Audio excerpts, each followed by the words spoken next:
नमस्कार, मी डॉक्टर दुर्गाप्रसाद हिवाळे. आज तुम्हाला मी मौखिक आरोग्य व्यवस्थित कसे निगा ठेवायची किंवा पूर्ण तोंडाचे आरोग्य कसे मेंटेन करायचे याच्याबद्दल एक फार महत्त्वाची सूचना देणार आहे. कृपया हा व्हिडिओ नीट ऐका.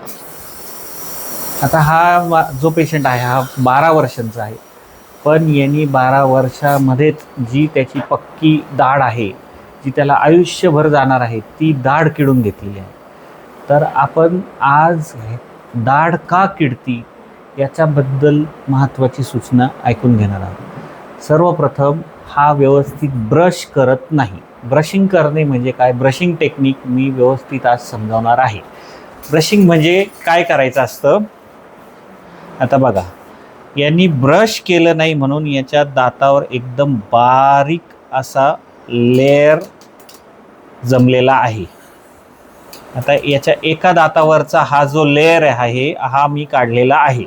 याला प्लाक असे म्हणतात. प्लाक म्हणजे काय, काही आपण खाल्लं तर त्याचा एक बारीक अदृश्य असा लेअर दातावर बनतो. हा जो लेअर आहे हा खाद्यपदार्थांनी आणि मायक्रो ऑर्गॅनिझम्सनी बनलेला असतो. तर हा जो लेअर आहे हा दिवसातून एकदा आपल्याला त्याचं व्यवस्थित स्वच्छ करणे फार गरजेचं आहे. इकडं बघा, याच्या एका दातावरून 2-3 दातावरून किती सारी प्लाक निघलेला आहे. तर ब्रश करणे म्हणजे फार अवघड नाही आहे. ब्रशिंगमध्ये फक्त हा जो प्लाक आहे हा रोज व्यवस्थित स्वच्छ करणे गरजेचं आहे. आता मी फक्त हा कॉटननी असा स्वच्छ केला तर हा निघाला. याचा अर्थ हा अजिबात चांगलं ब्रशिंग करत नव्हता, त्याचा ब्रशिंग अजिबात इफेक्टिव्ह नव्हता आणि हा जो छोटा अदृश्य प्लाक आहे हा निघत नव्हता. ब्रशिंग करण्यासाठी आपण काय केलं पाहिजे, brushing technique.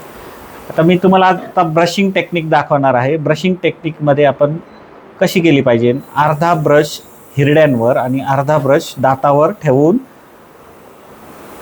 Side to side as well as वरतून खाली, वरच्या दातांसाठी वरतून खाली अशी मूवमेंट जर तुम्ही व्यवस्थितरित्याने केले तर याच्यावरची जी घाण आहे दातांच्या वरची किंवा 2 दाताच्या मधली जी घाण आहे ती निघून जाणार आहे. आकार रे, मोठा आकार. मेकॅनिकल ब्रशिंग म्हणजे ब्रशनी जी घाण निघती ती सगळ्यात महत्त्वाची आहे. ही बोटाने निघू शकत नाही, कारण की ब्रश तुमच्या 2 दातांच्या मधल्या आणि सगळ्या बारीक कानाकोपऱ्यात जाऊन घाण काढतो. बोटाने ती घाण निघत नाही. हे बघा, असं ब्रश केल्यावर सगळ्या त्याच्या दातावरची घाण निघून गेली. आकार रे. अशाच रीते खालच्या दातांसाठी खालून वरती, खालून वरती आणि इथल्या इथं थोडंसं घासलं पाहिजे.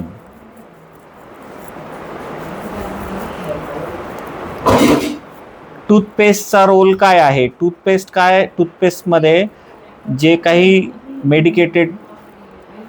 मेडिकेशन्स असतात त्याच्यामुळे जंतू कमी होतात आणि दाताला फ्लोराईड भेटतं. फ्लोराईडमुळं दाताचं जे कॅल्शियम आहे, कॅल्शियम कंटेंट वाढत जातं किंवा दात अधिक टणक बनत जातो. पण टूथब्रश आणि टूथपेस्ट हा कमीत कमी 5 मिनटं तोंडात कॉन्टॅक्टमध्ये राहिला पाहिजे दातांच्या, आणि नेमकं हेच होत नाही. ह्या प्लॅकमुळे हिरड्याही खराब होतात आणि दातही किडतात. आकार रे. याचा सगळ्यात महत्त्वाच्या 1 नंबरची जी दाढ आहे ती किडलेली आहे, जी आकार रे, आकार मोठा, जी त्याला पूर्ण आयुष्यभर जाणार आहे, ही किडलेली. या दोन्हींचं कारण हे डेंटल प्लाकच आहे. दातांच्या वरच्या सरफेसवर जर तुम्ही क्लीन केलं नाही आकार, तर अशी दात किडतात. हे बघा, इकडचीही त्याची दाढ किडलेली आहे. ही दाढ किडण्याचं सगळ्यात महत्त्वाचं कारण आहे ब्रशिंग न करणं. ठीक आहे. तर ब्रशिंग करण्यासाठी सगळ्यात महत्त्वाची सूचना आहे की मीडियम ब्रश विकत घेताना चांगल्या कंपनीचा घ्यावा आणि त्याच्यावर मीडियम कन्सिस्टन्सीचा ब्रश पाहिजे. सॉफ्ट किंवा हार्ड नाही पाहिजे. सॉफ्ट ब्रशनी घाण निघत नाही, दातांवरचा प्लाक निघत नाही. मीडियम कन्सिस्टन्सीचा ब्रश पाहिजे. आणि तुमची जी टूथपेस्ट आहे ती टूथपेस्ट एका चांगल्या कंपनीची पाहिजे. आयुर्वेदिक वापरू नका, त्याच्यात रफ पार्टिकल्स जास्त असतात.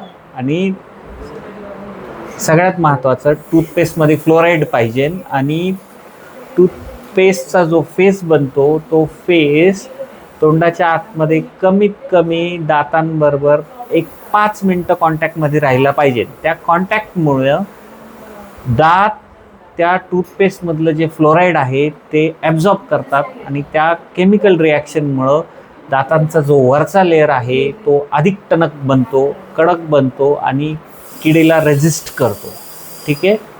तर ह्या सगळ्या महत्त्वाच्या सूचना मौखिक आरोग्यासाठी फार महत्त्वाच्या आहेत. धन्यवाद.